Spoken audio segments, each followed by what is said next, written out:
The following stories are all accounts from the same person, a search and rescue officer.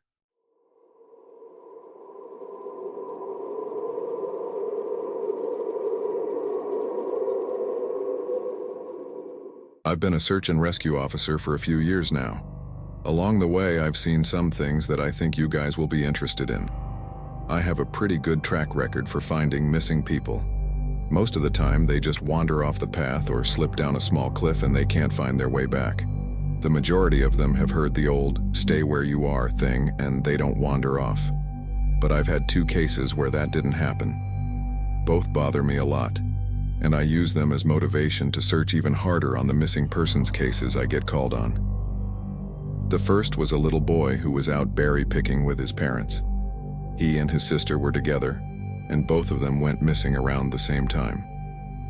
Their parents lost sight of them for a few seconds, and in that time, both the kids apparently wandered off. When their parents couldn't find them, they called us, and we came out to search the area. We found the daughter pretty quickly, and when we asked her where her brother was, she told us that he'd been taken away by the bear man. She said he gave her berries and told her to stay quiet, that he wanted to play with her brother for a while, and that's the last she saw of her brother. He was riding on the shoulders of the bear man and seemed calm. Of course, our first thought was abduction, but we never found a trace of another human being in the area. The little girl was also insistent that he wasn't a normal man, but that he was tall and covered in hair like a bear, and that he had a weird face. We searched the area for weeks. It was one of the longest calls I've ever been on, but we never found a single trace of that kid. The other was a young woman who was out hiking with her mom and grandpa. According to the mother, her daughter had climbed up a tree to get a better view of the forest, and she'd never come back down. They waited at the base of the tree for hours, calling her name, before they called for help again. We searched everywhere, and we never found a trace of her. I have no idea where she could have possibly gone, because neither her mother nor grandpa saw her come down.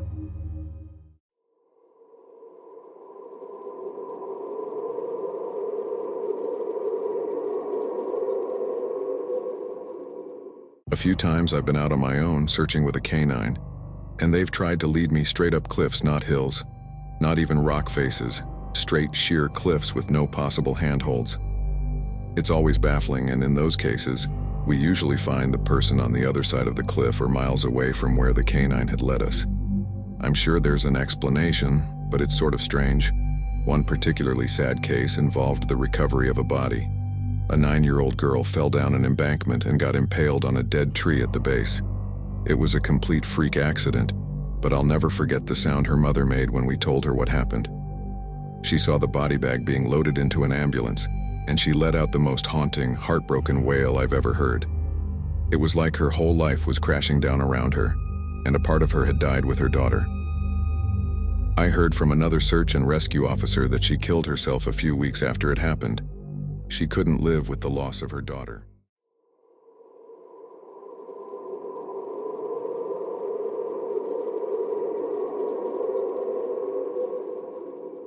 I was teamed up with another search and rescue officer because we'd received multiple reports of bears in the area.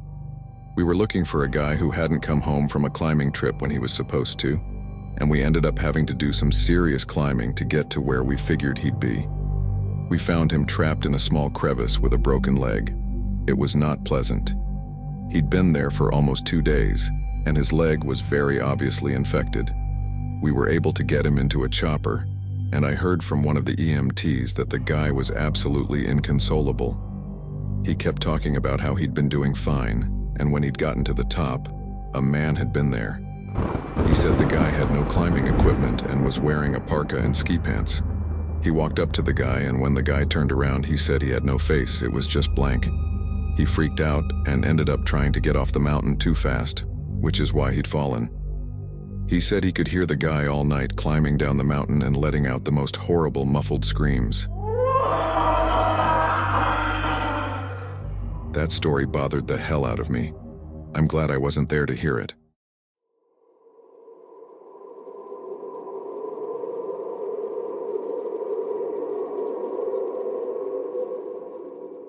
One of the scariest things I've ever had happen to me involved the search for a young woman who'd gotten separated from her hiking group.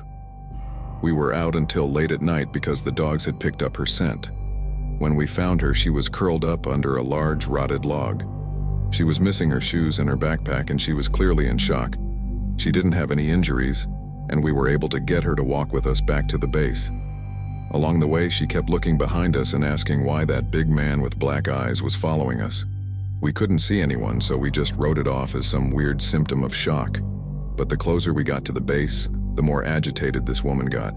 She kept asking me to tell him to stop making faces at her. At one point, she stopped and turned around and started yelling into the forest, saying that she wanted him to leave her alone. She said she wasn't going to go with him, and she wouldn't give us to him. We finally got her to keep moving, but we started hearing these weird noises coming from all around us. It was almost like coughing, but more rhythmic and deeper. It was almost insect-like.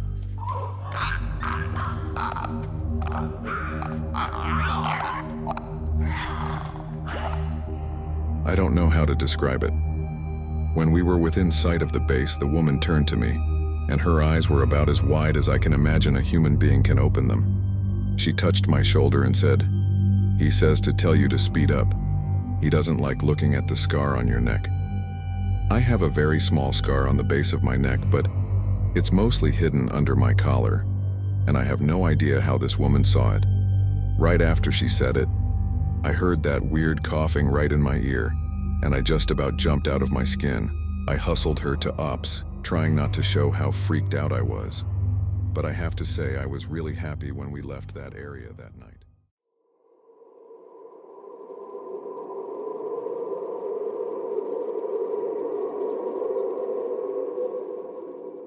Alright, this is the last one I'll tell for now, and it's probably the weirdest story I have. Now, I don't know if this is true in every search and rescue unit, but in mine, it's sort of an unspoken regular thing we run into. You can try asking about it with other search and rescue officers, but even if they know what you're talking about, they probably won't say anything about it. We've been told not to talk about it by our superiors, and at this point, we've all gotten so used to it that it doesn't even seem weird anymore. On just about every case where we're really far into the wilderness, I'm talking 30 or 40 miles, at some point, we'll find a staircase in the middle of the woods. It's almost like if you took the stairs in your house, cut them out, and put them in the forest. I asked about it the first time I saw some, and the other officer just told me not to worry about it and that it was normal. Everyone I asked said the same thing.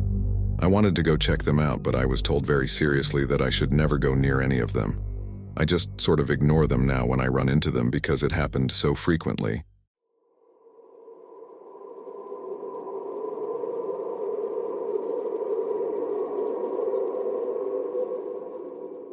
As far as missing persons go, I'd say about half the calls I get are related to that. The others are rescue calls. People who fall down cliffs and hurt themselves, get injured by fire. You wouldn't believe how often this happens. Mostly drunk kids get bitten or stung by animals or insects. We're a tight team, and we have veterans who are excellent at finding signs of lost people. That's what makes these cases where we never find any trace of them so frustrating. One in particular was upsetting for all of us because we did find a trace of them, but it just led to more questions than answers. An older man had been hiking alone on a well-established trail, but his wife called to say that he hadn't come home when he should have. Apparently, he had a history of seizures, and she was worried that he hadn't taken his medication and had suffered one out on the trail. Before you ask, I have no idea why he thought it was okay to go out alone or why she didn't go with him. I don't ask about that kind of thing because past a certain point, it really doesn't matter. Someone is missing, and it's my job to find them. We went out in our standard search formation, and it wasn't long before one of our vets found signs that the guy had gone off the trail. We grouped up and followed him, spreading out in a fan to make sure we were covering as much ground as possible. Suddenly, a call comes over the radio telling us to all head back to the vet's location, and we have to come right away because this usually means the missing person is injured, and we need a full team to help get them to safety. We meet up, and the vet is just standing at the base of the tree with his hands on the side of his head. I ask my buddy what's going on, and he points up into the branches of the tree. I almost couldn't believe what I was seeing. but there's a walking stick dangling from a branch at least 30 feet off the ground. The little strap thing on the handle has been looped around the branch, and it's just hanging there. There's no way the guy could have tossed it up that far, and we don't see any signs that he's still in the area. We call up into the tree, but it's obvious no one's in it. We're all just sort of left scratching our heads. We keep searching for the guy, but we never find him. We even bring our canines out, but they lose his scent long before the tree. Eventually, the search is called off because there are other calls we have to attend to, and past a certain point, there's not much we can do. The guy's wife called us every day for months asking if we'd found her husband, and it was heartbreaking to hear her get more and more hopeless each time. I'm not sure why this call in particular was so upsetting, but I think it was just the sheer improbability of it, that and the questions that were raised. How the hell did this guy's cane end up there? Did someone kill him and toss that up there as some weird trophy? We did our best to find him, but it was almost like a taunt. We still talk about that one from time to time.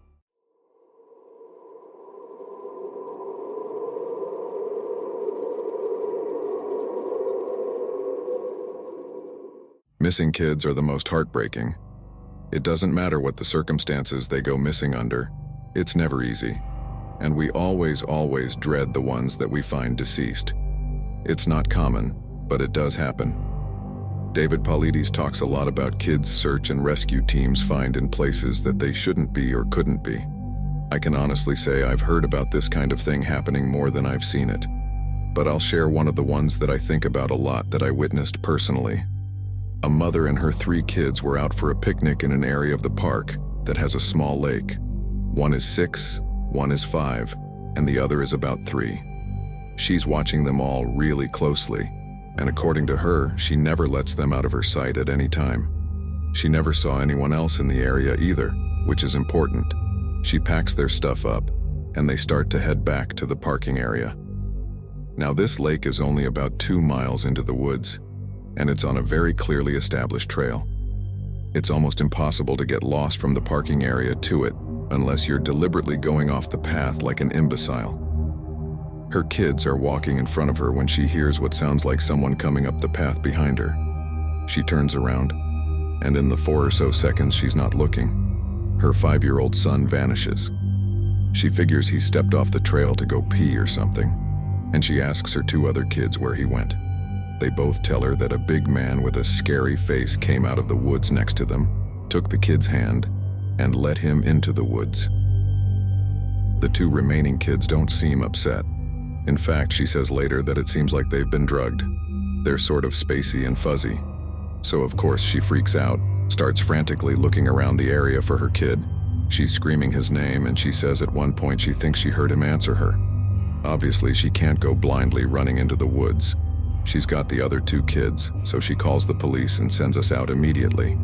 We respond, and we start the search for him. Over the course of this search, which spans miles, we never find a single trace of the kid. The canines can't pick up any scent. We don't find any clothing or broken bushes or literally anything that would signify a child being out there.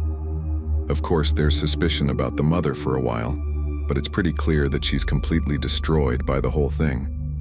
We look for this kid for weeks with a lot of volunteer help, but eventually the search peters out and we had to move on. The volunteers keep searching though, and one day we get a call on the radio letting us know that a body has been found and needs to be recovered. They tell us the location, and none of us can believe it. We figure it has to be a different kid, but we go out there about 15 miles from the site where he vanished, and sure enough, we find the body of the kid we've been looking for. I have been trying to figure out how this kid got where he did ever since we found him, and I've never come up with an answer. A volunteer just happened to be in the area because he figured he might as well look in places no one else would think to on the off chance the body had been dumped. He comes to the base of a tall, rocky slope, and halfway up, he sees something. He looks through his binoculars, and sure enough, it's the body of a little boy stuffed in a little opening in the rock. He recognizes the color of the kid's shirt, so he knows right away that it's the missing boy. That's when he calls it in, and we're dispatched. It took us almost an hour to get his body down, and none of us could believe what we were seeing. Not only was this kid 15 miles from where he'd started, there was no possible way he could have gotten up there on his own. This slope is treacherous, and it's hard for even us to climb on it with our climbing gear. A 5-year-old boy had no way of getting up there. Of that I'm certain. Not only that, but the kid doesn't have a scratch on him. His shoes are gone, but his feet aren't damaged or dirty, so it wasn't as if an animal dragged him up there. From what I can tell, he hasn't been dead that long. He'd been out there over a month by that point, and it looked like he'd only been dead for at most a day or two. The whole thing was unbelievably strange, and was one of the most disconcerting calls I've ever been on. We found out later that the coroner determined the kid had died from exposure. He'd frozen to death, probably late at night 2 days before we found him. There were no suspects and no answers to date. It's one of the weirdest things I've ever seen.